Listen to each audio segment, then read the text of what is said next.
I'm Karaleigh Garrison, and this is Seeking Sunshine, where we find the positive in the trials of life. Why don't you join me? 'Cause I'm seeking sunshine. I'm seeking sunshine.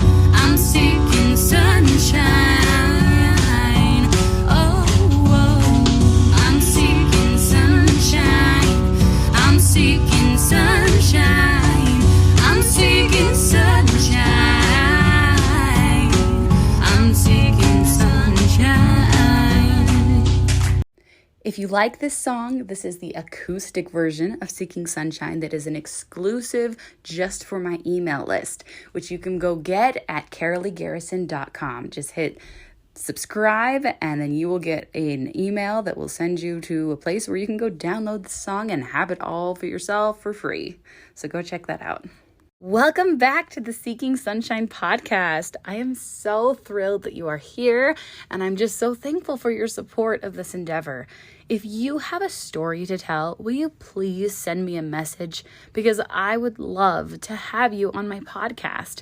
If you can look at your life and think about how the hard times you've been through, how you've been able to seek sunshine through all of the craziness, please reach out to me. I would really genuinely love to sit down and have a conversation with you. We just do it over Zoom. It's very easy. And then I get to know you better, and then I can air your episode on my podcast. And I think that that would be so much fun. I would absolutely love to hear your story, because your story is so important. And it's something that, like, if you want to share it, it needs to be heard. When we connect with other people, it can make such a huge difference. Anyways, that's my little plug for that. I would love to meet with you. Today we have a really incredible guest. Her name is Mary Cardle, and she is here to tell us the story of how she became a mom to an amazing little girl who has Down syndrome. It is really a beautiful story of trials and overcoming and like finding the beauty in difficult circumstances. So I'm just going to jump right in. Welcome, Mary. I'm so excited for you guys to hear this conversation. It's amazing. So welcome to the Seeking Sunshine podcast. I'm so excited to have you here, Mary, and I'm really thrilled to get to hear your story and get to know you better. Thank you for having me. Of course. So let's just jump right in. Let's hear your story. Well, I am a single mom by choice. I had tried for several years to have a child. And, I found out at about 17 weeks that my one and only child would be born with Down syndrome. And I didn't know if she would be a boy or girl, because I wanted to wait, as I feel there's not really very many true surprises in life. And I was secretly hoping for a girl because I grew up with 3 brothers. So I really wanted a girl. But at 17 weeks, when I found out that she, or my baby, would have Down syndrome, I thought my life was over. It was devastating. I'm not going to lie. It was a really hard time. Both my parents have passed, and I'm thinking, like, how much harder does it have to be? And So I have a question for you for just a moment, because I have this conversation somewhat often with my husband, or at least we've had it before. We actually have 3 kids with autism. And so it's not the same, but we have like parallel kind of universes, I feel, in some ways. Were you pressured to get an abortion? Were you pressured by doctors to find a different way and not have your child? My situation is kind of unique, because I do hear that a lot in my Down syndrome community. But I think the doctors knew what I had gone through to get pregnant. I'd gone through 6 rounds of fertility treatments. And when I finally did get pregnant, I had, that year leading up to me getting pregnant had been a year of a lot of loss for, my mom and my aunt and a friend all passed away. And, I just needed to get away. So I had taken a trip down to Australia, New Zealand. And literally the day after I got back, I went to the fertility clinic and I told the doctor, I said, this is my last try because I was older, and also it's very expensive. And so she said, okay, let's see if we can get you a baby by Christmas. So their job at the fertility clinic is just to get you pregnant. They kind of sort of stick with you till about 8 weeks, and then you're on your own with, an OB and so on. But when I did finally meet with my OB, who had given me the possibility that my baby would be born with Down syndrome, there was no pressure. However, a lot of the kind of insidious pressure, I guess, for lack of a better word, came from the genetics counselors, which I thought was terrible. They seemed a bit incredulous that a single mom would want a child with Down syndrome. And I kept telling them, this is termination is not on the table. It is not an option. And I always had a friend come with me to the various appointments because if I couldn't speak for myself, I wanted them to be able to speak for me. But it was terrible that they kept asking, like inferring it and asking me about it. And one even said, well, after you get the heart checked, you might change your mind because 50% of babies with Down syndrome often have a heart defect. And I kept thinking, like, why am I even seeing these genetics counselors? I've already chosen my path here. And so that was my experience. But I have heard many, many other experiences where women have been really pressured, and not just by their doctors, but by their family, by their partners. It's terrible, but I do feel a lot of it is because people are afraid of what they don't know. And because they often don't know anybody with Down syndrome, they've never had an experience with anyone with Down syndrome. And they don't see the beauty and the joy that that are there in this amazing human being. Anyway, so Yeah. keep going. Let's what happens next? Because you're having a baby. And as a friend said, she goes, you're having a baby, and that's something to celebrate. And, it took me a while during my pregnancy to come to acceptance that my child would be born with Down syndrome. But I do know now that I'm glad that I had a prenatal diagnosis. I don't think I would have done well with a birth diagnosis because it gave me time to prepare. All of the doctors were ready, so it was a celebration. And I had one of my best friends who, or she herself, was never able to have children. And I wanted her to be able to experience as much as she could. So I asked her to be my birth partner. And at my 8-week appointment, kind of backtracking a little bit, she had come with me to the fertility clinic because that's where they confirm that you actually are pregnant. And I'll never forget that we were outside hugging, and we're both crying, and I'm crying because I'm so happy that I'm pregnant, and she's also crying, I'm sure for the same reasons, but also crying because she was never able to have a child. But she got to experience all parts of my pregnancy. She was there for the birth, and we had a bit of an extended stay in hospital for 26 days, and she was there for the first week, for I think it was 12 or 14 hours a day. I can't even remember. It's a bit of a blur now. And just to kind of help me and get me ready for my journey into motherhood. That's beautiful that she got to experience that with you. Mhm. Mhm.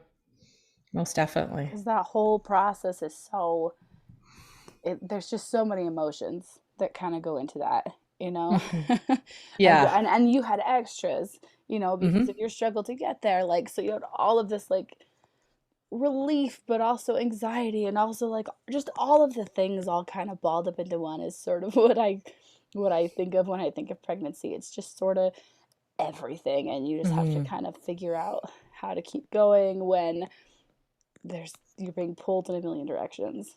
Mhm. And I absolutely loved being pregnant. I have never felt more beautiful or more radiant in my entire life. I was still running at 7 months, and I just absolutely loved being pregnant. And also I wanted to enjoy it because I also knew it would be the only time, and I only gained 18 pounds and my daughter was 9'1". So I, Wow. yeah, I was not expecting that because generally babies with Down syndrome tend to be a little smaller. I was thinking she might be around 6 or so pounds, but no, she was 9'1". And I did Oh, end up having a C-section for failure to oh, all the progress, things. My but my I'm second glad. was my second was 9 pounds, and I Oh, thought the world was gonna end. I basically had him naturally because my labor oh, was about an hour and a half, and it oh, was jeez. insane. It was awful. Yes, Like, I mean, it was the pain was awful. I'm sure the whole thing was beautiful, but I couldn't really see the beauty for all the pain that I was yeah. in. Yes, exactly.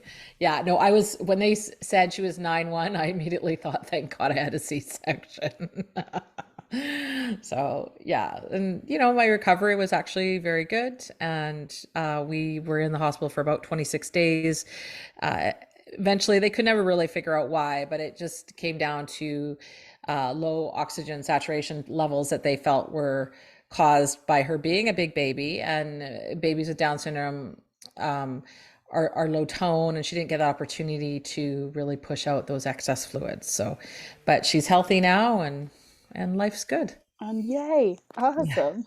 yeah. Well, in C sections, I had so my second was 9 pounds, and he was vaginal, and then my third was a emergency C section, and that was Mm, like a brutal experience. So I'm glad that your C section was tolerable. It was hmm. not like horrific. Hopefully, it was like planned and scheduled and everything just like went how they wanted it to, basically. No, maybe. No, like just I had labored, I think, for I don't even know, overnight. So by the time she was born, I think it was 22 hours. But the doctor had come in and I was only at 6 centimeters, and he said, "You're having a big baby. I recommend a C-section." And both my friend and I were really disappointed. And he goes, "Well, you can labor for a few more hours if you want." I go, "No, no, that's okay." Yeah, because labor is brutal. Yeah. Oh, and especially with a big baby, like, Yeah. oh, yeah, been So, there. It's painful. yeah, so they just got ready. I mean, so it wasn't an emergency C-section, but it was a little bit last minute, but it all went really well. So I was very happy. Oh, good. That's awesome. Mm-hmm. Mm-hmm. So what happened? What was it like bringing home your baby for the first time as a single mom, um, doing this with a baby with Down syndrome? What kind of things did you need to prepare? Maybe that were out of the ordinary, the doctors and stuff. No, I had contacted early intervention actually before my baby was born, and actually Jen, who ended up being our support worker, she told me that years later. She goes, "Yeah, you called before Ainsley was born. You're the first person who had ever done that." I go, "Oh, I don't." And then I kind of vaguely remember doing that. So I had early intervention involved, so that because that's really key for children with disabilities that Oh, they, absolutely. as you probably know with Definitely. your kids with Oh yeah, I was autism. gonna say we've definitely done tons of early intervention, and it is absolutely essential. Hmm. So I got that lined up, and my aunt came home, and if I recall correctly, I think she stayed with me for a couple of days, and I was so nervous driving home, taking my new baby, and it was just scary. But I'm in Canada, and we get a year off for maternity leave, and That's lovely. it is, That's just beautiful. it is, because it's that time that you get with your baby, and in some ways it was the hardest year, but it was also like the best year of my life. We had no real commitments except like for her. I had no real commitments except for her. And, but also it's a learning curve. Like, I tried to learn what I could about Down syndrome and started getting connected with other families. We started going to a play group. We didn't start going until she was about 7 months old. And she's almost 10 now. So and it's just started up again, the play group, which is nice. And it's hard because you're doing everything on your own. And, I am a 911 operator, and I was working shifts when I went back to work. And it became incredibly difficult. I couldn't find proper care for her because of my hours, and it was just really challenging. And then eventually my work allowed me to work like a static shift because the challenge of daycare was like near impossible. But even that Was it became challenging. was it because they wouldn't take her? Oh no, we had a great daycare, but when you're a shift worker, your shifts Oh, are because the constantly shifts are like at changing. night. Okay. And then I was working nights, and so my brother and his wife, thankfully, they took her a lot, in that first year or two that I was back at work. And then once, my work finally relented and allowed me to have kind of a shortened day, so I could pick her up, and because I was at the point now I couldn't find people to pick her up for daycare, because that had worked for a couple of years, and but we're in a good place now, but it took a long time to get there, and also to advocate for her, saying, I have more challenges than the typical parent. We have a lot of therapies that we have to go to. At one point I was having to get her heart checked regularly because of some fainting episodes that she'd had, and just there's a lot more things medically when you have a child with Down syndrome, and she doesn't have really any health conditions like a lot of kids with Down syndrome. They have like a heart defect. They are also a little bit immunocompromised. I mean, my daughter is a little bit, but like most kids, they pick up every bug from like school and daycare and stuff like that. But but having her though really kind of lit a fire under me. It taught me how to really advocate. When we first started kindergarten, my daughter was a very late walker, and most kids with Down syndrome tend to walk at around the age 2.5. Generally, by that point, they're walking. And she was 4, and at her 4th birthday, she finally started walking in between all the tables. And I thought, yeah, we've got this. And her birthday's in late November. And I thought, oh, great, by Christmas, she'll be walking everywhere. And she never did it again. But then she was going to be entering kindergarten that following September. So I was pretty worried about her going into kindergarten and not walking.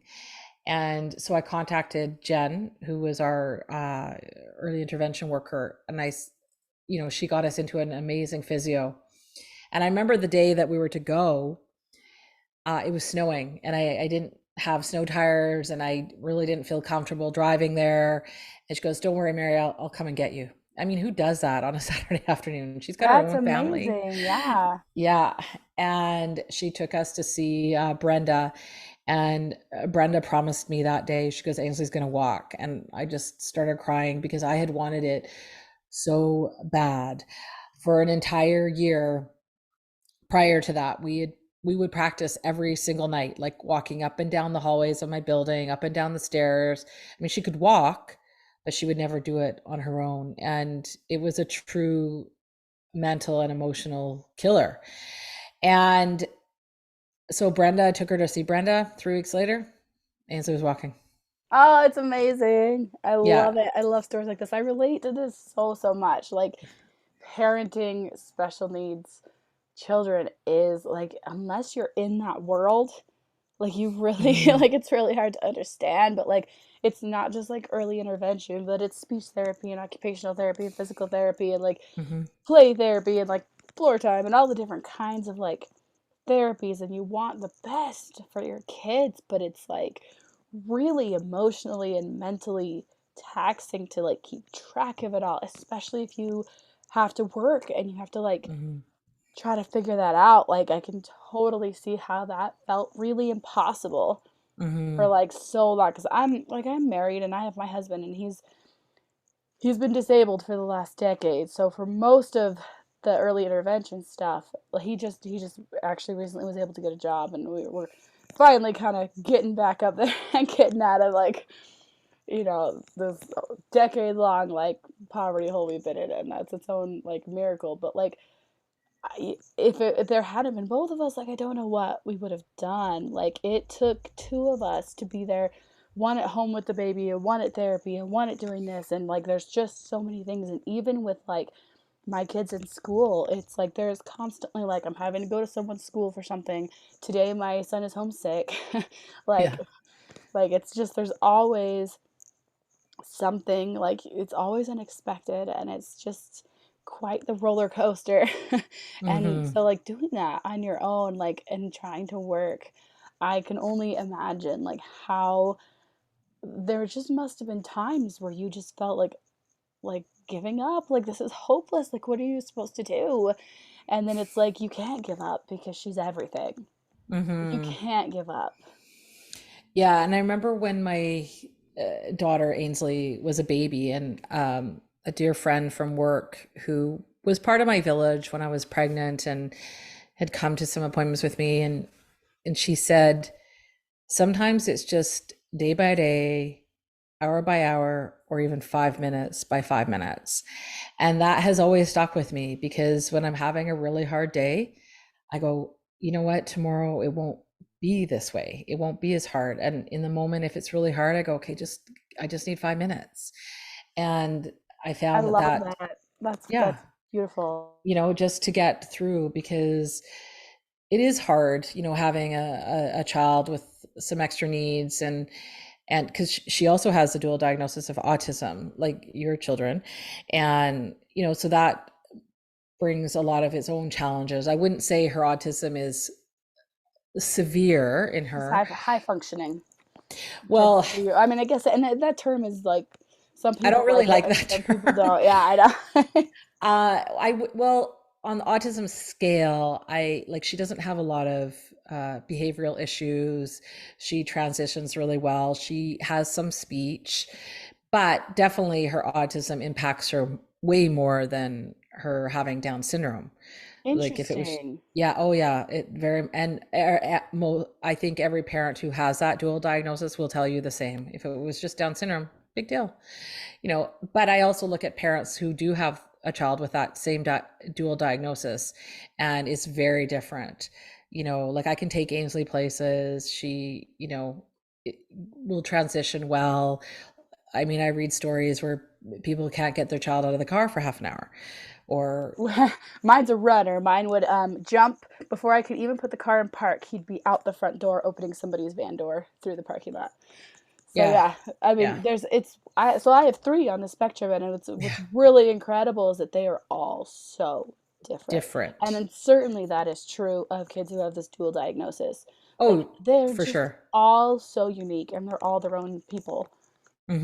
Oh, yes, most definitely. But I mean, people always say, "Oh, my child has taught me so much," but it is very true. You know, she's really taught me to be a fighter and to advocate for what is right. Because when she was entering kindergarten, like she had just learned to walk, and so I mean, it'd been several months, but she did walk like she was a drunken sailor. I used to call her, and the school didn't want her at school without a walker. And I was very opposed to that because, as was our physio, because she can walk and the walker will just, it might cause her to regress. How's she And going to so, improve if she doesn't have that constant practice?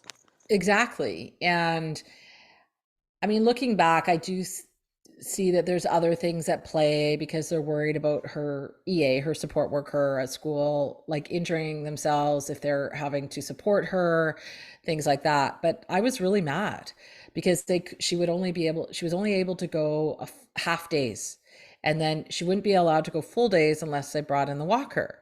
So I know it's crazy, right? So I phoned Jen once again, our support worker, and I knew and she was down in California somewhere. And I said, "Do you know where that walker is that Ainsley used to use at daycare?" And it wasn't even Ainsley's walker. It was like some kids, other kids who'd been borrowed it from some other agency or something.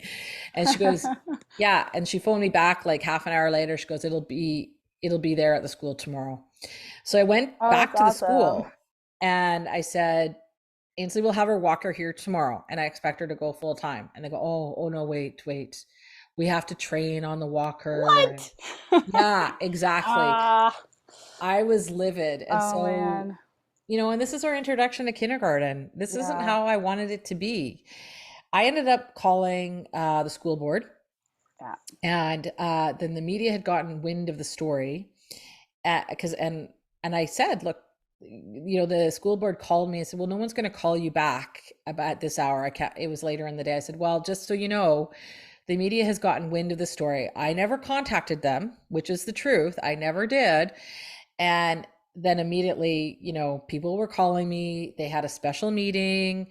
And I remember, and again, Jen and our physio came to that meeting, and they brought out the walker and put Ainsley in it. And then she just walked right out of it. And I go, you go, girl. You just show them.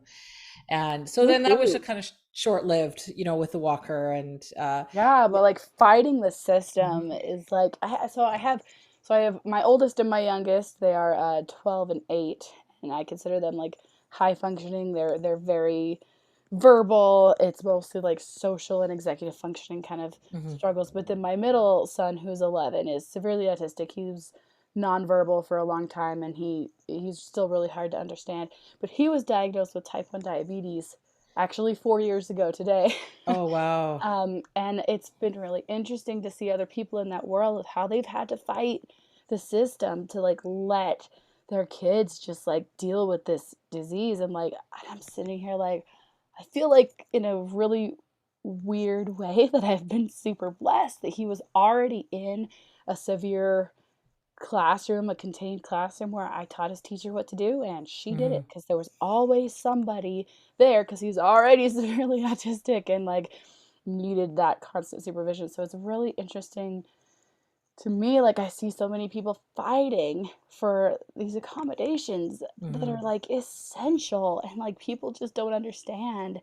And like what a battle mhm. that can be. And it's so frustrating when it's like, just give them what they need. The parents really do know. Yes, exactly. And I know what he wants to battle. It's exhausting. Like, as I'm sure you know, like the advocacy is, and I've only got the one kid. It's a lot of hard work and trying to get people to listen to you and to take your concerns seriously and to do what's best for your kid, not what's easiest for them, but what's best for your kid. Because I've seen it happen over and over again. The schools will do just whatever's easiest. They might accommodate you to what they're required to do, but is it really for the best of your child? No, often it's what makes it easier for them. Yep. Mm-hmm. So it's really challenging, but I think the school realized, like, just don't mess with me.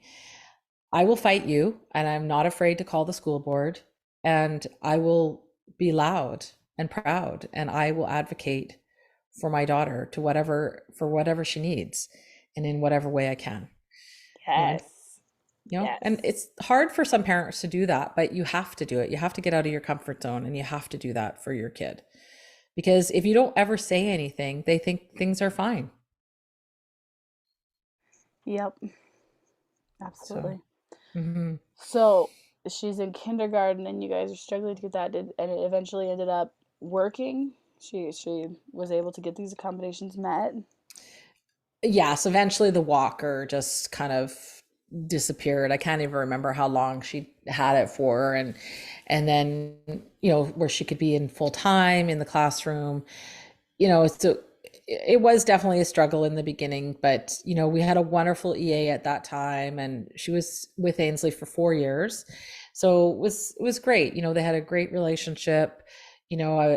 I get it, the need for change for both of them, because it's hard, and she was right there through the whole toileting, and she goes, I've toilet trained several kids, and I know that is also what contributed to her success, is because her EA at the school was willing to do it, because that's not That's an easy task to ask anyone to amazing. do. Oh, Yeah. absolutely. And in my opinion, potty training is like hands down one of the hardest things ever to do. And like I was really grateful that we had therapeutic help Mhm. for some of my kids on that journey because it's just really difficult. And when you add special needs on top of it, it is just really, really, really hard. So that's an amazing blessing. Mhm. Mhm. Yeah, and so I just became really involved in our local organization, the Down Syndrome Resource Foundation, the DSRF for short. And like an interesting story is like every year they do what's called the Run Up for Down Syndrome. And so the first year I went, I think Ainsley was about, I think she was 2.5. And at the end, they were drawing prizes. And another mom I knew from our play group, she actually won a prize for fundraising. And it was a really good prize. Like I think it was like a 2 night stay at a winery and dinner and stuff. I thought, Ooh. ooh, I'd like that. And so I thought, I can do that. I can bake. So the following year, I got a free table at our local farmers market because a woman on the board, her grandson had Down syndrome. So, and she just loved seeing Ainsley every week at the Oh, market. that's awesome. Yeah, it was really wonderful. And so I baked and I baked and I baked. And then the day of the market, I was only doing it one day. It absolutely poured down with rain. Oh It was, no. yeah, it was horrible. It Oh was the no. wettest day of the year at that point. And I'm going, oh my gosh. And I was thinking, what, like, I have to do this market. So I go. And at this point, I did have a boyfriend. And he, bless his heart, he was like there, like setting up the tables. But I was at the end of the farmers market, kind of not with other people. And I think people just felt sorry for me and was giving me 20s and stuff. And then right at the It's end because you of, had such a beautiful cause. Like yes, I what? like to Like think what a that. great cause. Yeah, and this older lady came up near the end, and everything was by donation.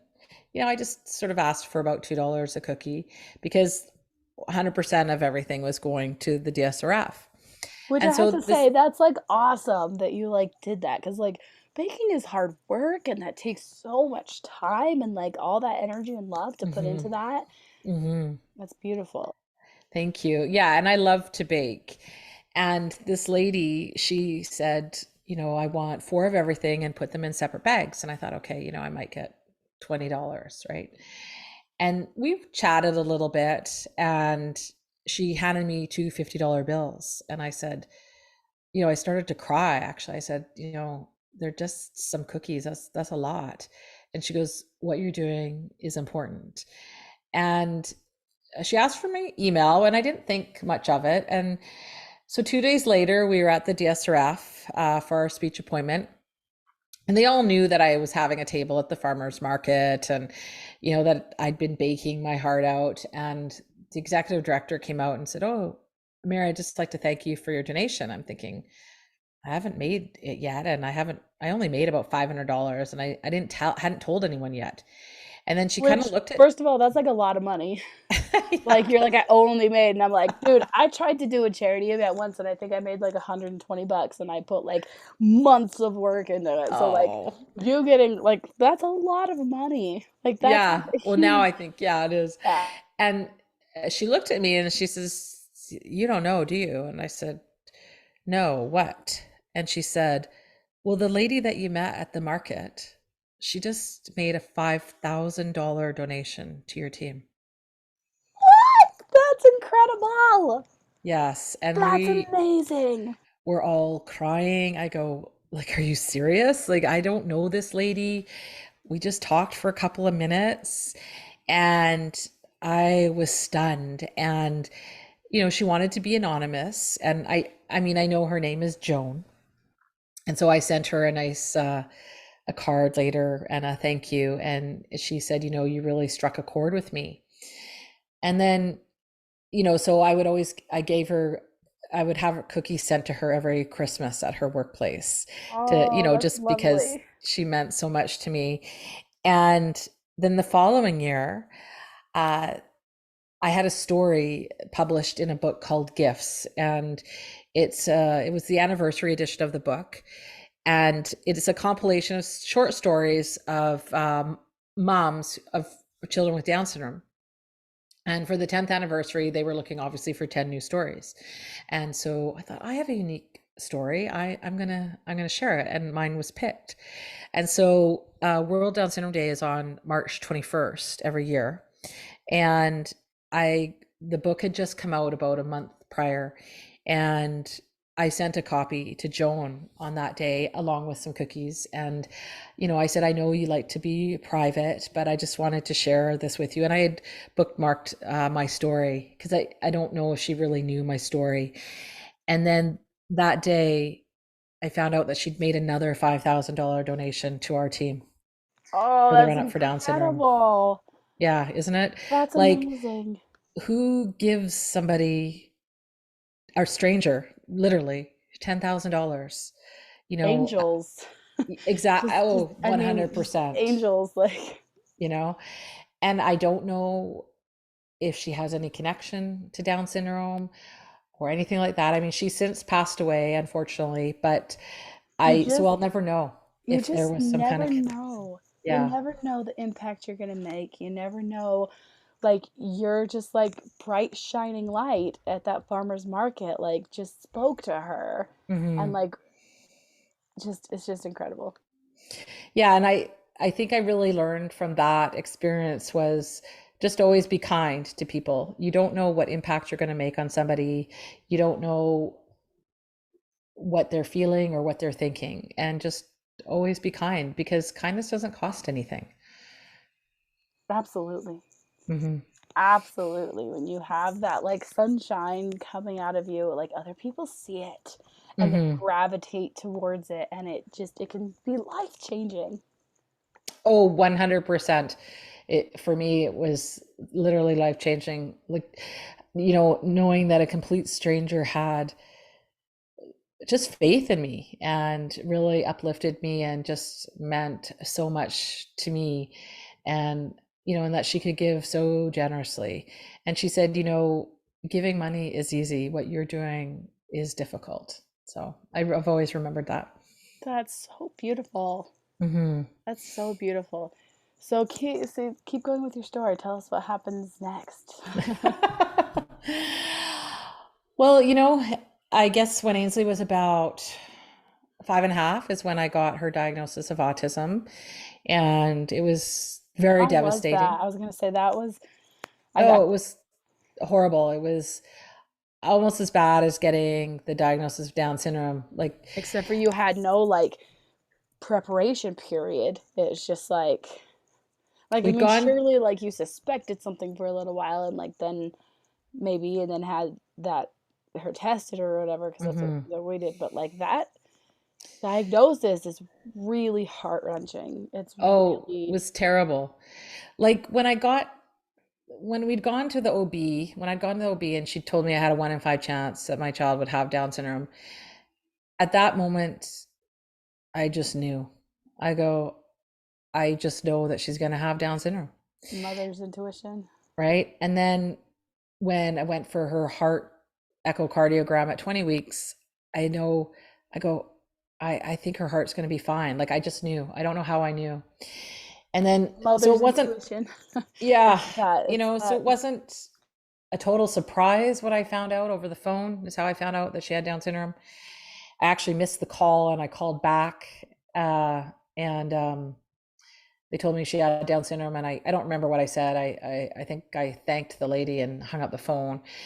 Uh, it was hard. And then for the autism, it was two people who had come to do, well, one woman had come to do an assessment for something else. It was for something different. And she had suggested I get her tested. And then I'd gone to another presentation at the Down Syndrome Resource Foundation, and the woman there who was presenting suggested I get her tested. And she goes, see, she's not being very social. But I'm thinking, well, she doesn't know her. She couldn't walk at that point. So she couldn't get to where the other kids were. And like, but this lady didn't know that. And so I was like, what do I do? And and there's so, always this feeling of like she's already got Down syndrome. She can't have yeah, something else too. That was the feeling that I had when my son with severe autism was diagnosed with diabetes. I was like, no, come on, he's already got a thing. Like he yeah, didn't. He's already we don't got need more. something. We don't need Yeah, any more. Like that right. can't really be a thing. Yeah. So we went and, or I went and we waited an entire year for the assessment. Which I And have to say, like, that's pretty universal, and thankfully we didn't really have that experience. But like, I hear that so frequently, and it's like it's just absurd. Like, oh, it's in crazy. what? Why should it take a year? Like, how much early intervention can happen in a year? How much Hmm. change happens in a year? It's just it's yeah, it's upsetting that it takes that long. It's not okay. Oh, it's totally not okay. I mean, it's worse now. I think it's 2, even 3 years if you go through the publicly funded one. So, which a lot of people now do private assessments, but they're so expensive. So, where you can get it within a couple of months. And, so I went there for the assessment and I can see the questions they were asking her. I go, this isn't going well. But I actually felt that they weren't going to be sure if she had autism or not. But I walked into the room and Jen, our support worker, said, "Do you want me to come with you?" I go, "No, that's okay. I'll be fine." I should have asked her to come with me now in Well, hindsight. and I'm curious if you had this experience like I did. My daughter, she was diagnosed with autism, and then we were like, I don't know, and we had her re-diagnosed, and then she was diagnosed with something else that's like almost autism, and then we had her re-diagnosed with autism, and then and then just a year ago we had her Oh my diagnosed gosh. again, and I was like, I'm really not sure she's gonna get diagnosed, and that's kind of the way it frequently goes with girls. Is it's like I don't know. They're really good at kind of masking it. There's all these Hmm. other possibilities. And so, did you come across that with your daughter? Well, I'll tell you something interesting that happened later, but yes, and I do know that girls can be very hard to spot. And now looking back, of course, I don't want her to have autism, but it actually opened up a lot of doors. So, which I feel really fortunate about. But I walked into the room and there was the psychologist and the developmental pediatrician, and there's this big long table, and there was a box of tissue at the end of the table. And I knew right then that they were going to give me the diagnosis of autism. Oh And I was no. right. And it was really discouraging. The psychologist did most of the talking, and I'll never forget the words that he told me. He said, "Don't bother teaching her the niceties such as please and thank you or the What? ABCs because they don't mean anything to her." What? Yes, yes. And she, at that time, like, I felt so defeated. I'd worked so hard on her learning her alphabet. She could say please. We'd been working on thank you. And I just I felt defeated. I don't know to this day if he meant don't ever teach her that or don't teach her that right now. I don't know.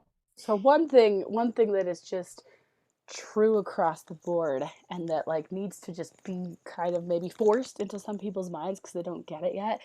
Every single tiny centimeter of learning is worth fighting for. Mm-hmm. Mm-hmm. Every single bit of progress is worth all of the effort that it takes to get there, especially, I mean, for ourselves too, but like for our kids.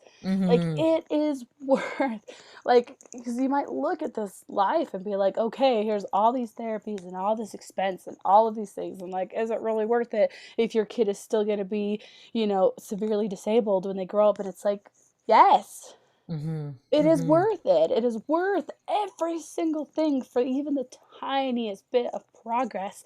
And as a parent, like, it's easier to see that. Mm-hmm. And sometimes it's hard for people who aren't experiencing that to understand that, yes, like, yes, we are fighting for something that seems tiny to the rest Mm-hmm. of the world, but we are going to keep fighting for it. Yeah. And I left there crying, going, I so don't want this. I'm already dealing with Down syndrome. Again, how much harder does it have to be? You know, but I put on my big girl panties, as I always say, and I made some phone calls. I got things set up. We found a great consultant, who had experience with both Down syndrome and autism, one of the very few. And I even asked, like, the psychologist who did most of the talking at the assessment, said, yeah, we're seeing a lot more kids with Down syndrome coming in. I'm thinking, but what are you doing to learn about Down syndrome and autism? Because it is hard to diagnose autism in our children with Down syndrome or with any other diagnosis. It's when there's already one diagnosis, it's difficult to diagnose another diagnosis. Well, and part of the problem is that they don't really have autism defined.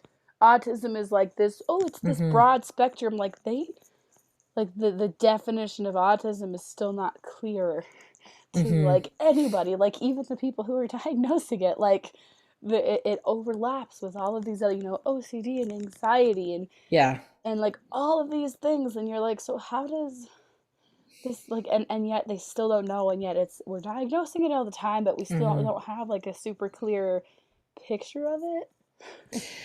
Yeah. I and it was just such a hard diagnosis, like the way it was delivered.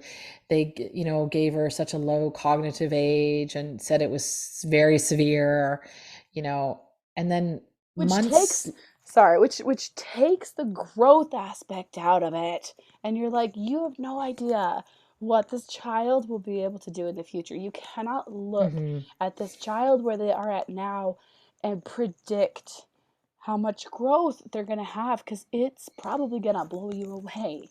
Hmm. Like, and I've Exactly. seen that time after time after time where it's like, I just am amazed at what my kids can do now. And it's Hmm. because we put so much of that early intervention and therapy work in. Like, eventually, like, you see this, if you just judge it based off of this one snapshot, like, period of their life, like, it's not fair. No one deserves to be judged on that. Oh, 100%. Like no one can predict. I heard time and time again, people when they either are pregnant or have a birth diagnosis, your child will never do this, this, and this.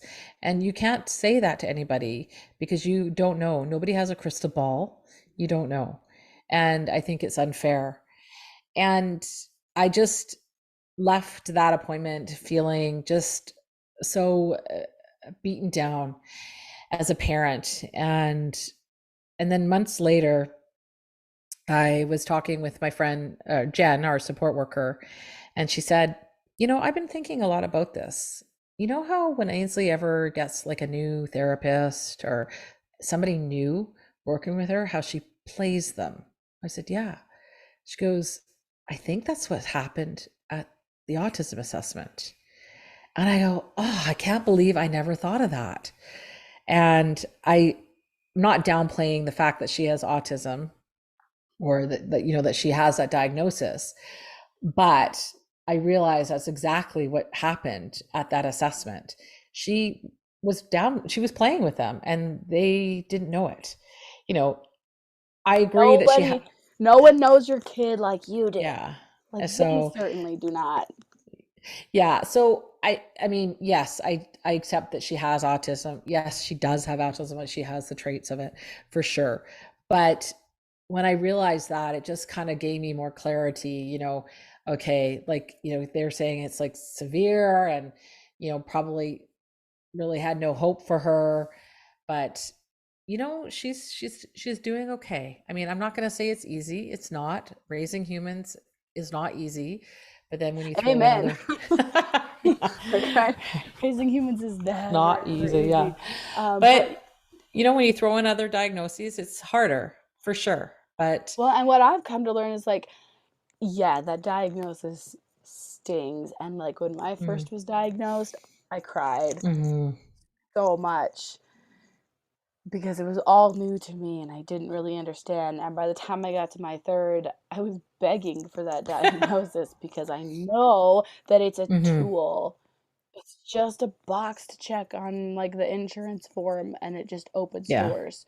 And without that little stupid tag on there, like, the doors won't open. And I was like, he might not qualify, but can we get him to qualify? What can I say that will convince them, that he has autism so that we can open these doors? And it's important to get those doors opened because they can just change everything Mhm, when you have the access two tools you wouldn't otherwise have. 100%. And, and you find those good people in your life, like we've got a good team together, and, and she's doing amazing. So, I couldn't ask for more. And I always say that, she has made me into the person I was always meant to be. And I firmly Ooh, I believe love that. that. That's Yeah. amazing. That's beautiful. Thank you. So let's see. So how old, you said she's 10 now? She'll be 10 like in like November. Yeah. So soon. Awesome. Couple See, months. my Yeah. my youngest is 8 and my oldest or my middle is 11, so I have kind of one on each side. Yeah. And yeah, it's a tough age, and there's a lot going on with them as they grow and Mhm. in that pre-puberty kind of stage, and like, their bodies are changing and they're growing up, and they kind of morph, and like you kind of get to the stage where you're like, oh, they're not babies anymore. But then when you add special needs on top of it, you're like, but they're not quite there either. They're not quite to the like Yeah. independent 10-year-old, but they're still like, but still we're not quite in that baby phase anymore, and it's a really different like stage of Mhm. motherhood. So how are you doing now with like your career and balancing motherhood and therapies and all the stuff? It's challenging for sure. I mean, we have at least 5 appointments a week. That doesn't include medical appointments. But, we've got a great team. Brenda, our physio, she also does swim physio with her. And she also told me Ainsley's going to swim. And that was so far out on my radar. But, she can swim right now, half a length of the pool without any assistance. Awesome. I mean, not like a typical person swims, But but she's we're not working gonna on it. drown, which is like so important. Yes, exactly. Right.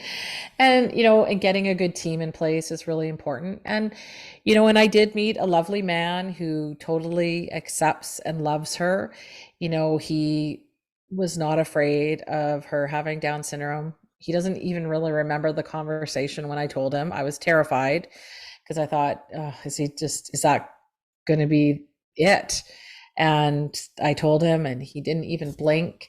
So, he's so supportive in all the things that I do. And, you know, when I was planning to have her, I had planned to be single my whole life. I couldn't meet someone before having children.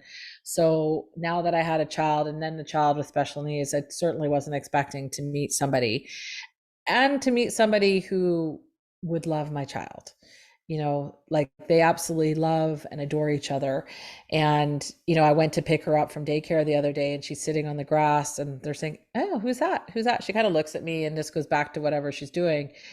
But Dennis, my partner, had picked her up the day before, and they said, oh, when Dennis came to pick her up, she came running and gave him a big hug. I said, yeah. Oh, that's beautiful. I'm so happy for you. Yeah, thank you. Yeah, everyone needs a dentist. All the single mamas out there, they all need a dentist if that's their choosing. Absolutely. Yeah, Well, and yeah. then you started your podcast and you have like Mhm. a bunch of episodes. I kind of need to go back and listen to them. Like, how long ago did you start your podcast? When did you decide to do all that? Well, my friend Ron, who is my co-host, he would always come to my baking fundraisers, and so I was at a baking fundraiser. He came, and we always just love to chat. And he asked me, "Have you ever thought of doing a podcast?" And at that time, I had only ever listened to one podcast, and I said, "No, I thought about doing a blog, but I could never find the time to sit down and write anything." And he goes, "Well, I'll help you with the podcast." And I said, "Okay." Knowing nothing, and he not really knowing anything either, but he had a background in media, so I figured he must know what he's doing. And so I sat on it for a few months, and then we met one rainy Saturday afternoon at a Starbucks, and we discussed things. I came up with a name, and we started recording, and I think we're at around our 84th episode now. Yeah, So I was just seeing that. Congratulations. That's thank like a you. humongous accomplishment. Thank you. I think this is going to be like episode 21 or something for me. Oh, wow. Good for I'm you. about a That's year great. in with like a 6 month gap of doing nothing because life, right? Yeah, it gets hard, and as I'm sure you know, it's a lot of work to put on a podcast and to keep it going. It's all exciting in the beginning, and you want to get those episodes, but then you got to think about the momentum and to keep it going, and But, I've had the opportunity to meet people from all over, and it's really been wonderful. And it's just kind of my labor of love. And it's T21mom.com. You can find Yes, that and we'll there. put that in the show notes and everyone Thank can you. come follow you. That's amazing. Well, thank you so much for sharing your story today. I have really enjoyed talking with you and hearing all of this like amazingness. Thank you. It's been wonderful. I really appreciate it. Yeah, absolutely. It's so fun to like see these stories of like when things are really hard and then to see like how much joy like that your daughter brings you and to your Hmm. life and like how we I especially have seen so much of how like having special needs kids like obviously it's like really really hard but the little teeny like miracles that you see almost daily as you Hmm. like watch them grow and do things that people said they'd never be able to do or that even you thought that they'd never be able to do like they're kind of like walking constant miracles that just surprise you in such joyful and funny ways like all the time and just what Hmm. beautiful souls they are and what light they bring to the world and it's so sad that so many people don't see that Hmm. I know. when you don't have that in your life every day. It's easy to think that they're nothing more than a burden, but when you are living with them and you include them in your life, they bring so much, like just sunshine and joy and beauty to the world. So I love what you're doing with your Thank you. podcast, and it's just amazing. And thank you so much for being here. Thank you very much for having me. Have a beautiful day. Thank you. You too. Bye. Bye. Thanks again. Bye. Thank you so much, Mary, for coming on my podcast. The time that I got to spend with you was absolutely beautiful. What a lovely story, and just what confidence and joy you bring to this world. I love it so much. I have a few amazing takeaways from this conversation that we had. Number one, sometimes we just get through day by day, hour by hour, or even 5 minutes by 5 minutes. Number two, having special needs kids will teach you to be a fighter and to advocate for them, and it's truly incredible. Number three, what you're doing is important. Number four, always be kind to people. You never know what kind of impact you might have on them. You don't know what they're feeling or what they're thinking. Always be kind. It doesn't cost anything. Number five, every single tiny centimeter of learning is worth fighting for. Every single bit of progress is worth all of the effort that it takes to get there. Number six, you have no idea what this child will be able to do in the future. You cannot look at this child where they are now and predict how much growth they're going to have because it's probably going to blow you away. Number seven, her daughter made her into the person she was always meant to be. And I love that. It's so heartwarming and beautiful, and I feel the same way about my kids. And lastly, number eight, having special needs kids is obviously really, really hard, but the little tiny miracles you see almost daily as you watch them grow and do things that people said they'd never be able to do, and that even you thought they'd never be able to do, it's just incredible. What beautiful souls they are, and what light they bring to the world. I loved this episode because I relate so much because of my kids, and advocating for special needs humans who are just really incredible people who have maybe a few extra trials is something that I'm really, really, really passionate about. So tell somebody that you know who is a parent or a caregiver or even somebody who has special needs, tell them you love them and that you can see how hard that they are trying and how just incredible they are. They really light up the world. Thank you for joining me today. I'm going to leave you with a song that I think is really fitting for this.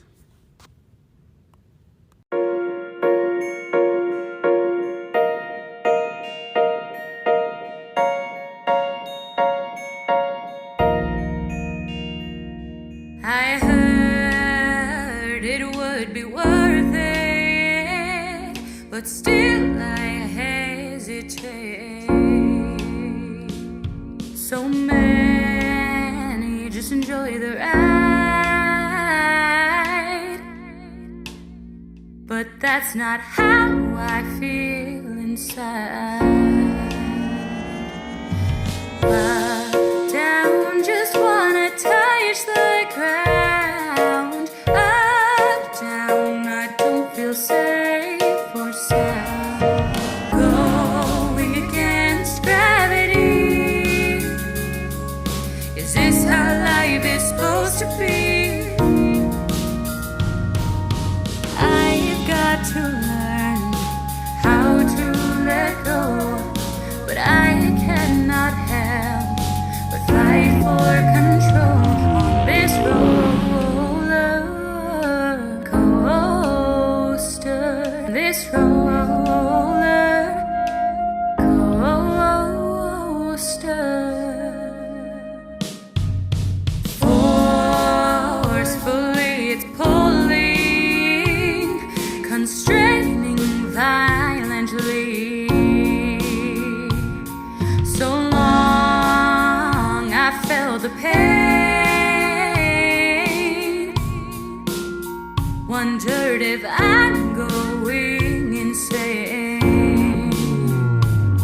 These bars feel like a cage, but perhaps they keep me safe. For freedom I call and come,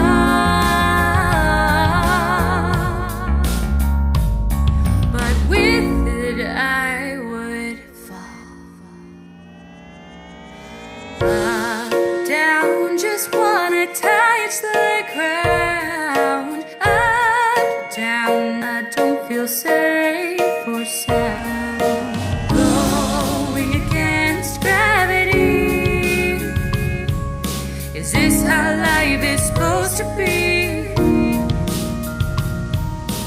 I've got to learn how to let go, but I cannot help but fight for control on this roller coaster. This roller coaster. There's pain pressing on my chest. I'm trying my best. I know I'm supposed to endure,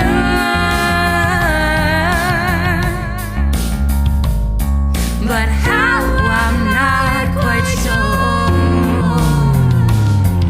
Alone it feels unfair. Is anyone there? Suddenly I see